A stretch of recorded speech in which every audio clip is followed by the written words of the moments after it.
Ever wonder why your pressure washer suddenly stops working mid-job? It's likely air trapped in your system.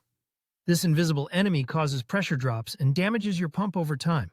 But here's the crazy part. You can fix it in under 60 seconds with a simple bleeding technique.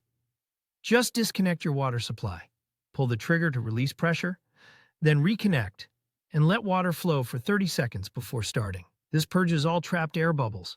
I've seen this trick save 500 plus repair bills. The key is doing this every time before firing up your machine. Need some pressure washing? Leave an inquiry at www.slon.org.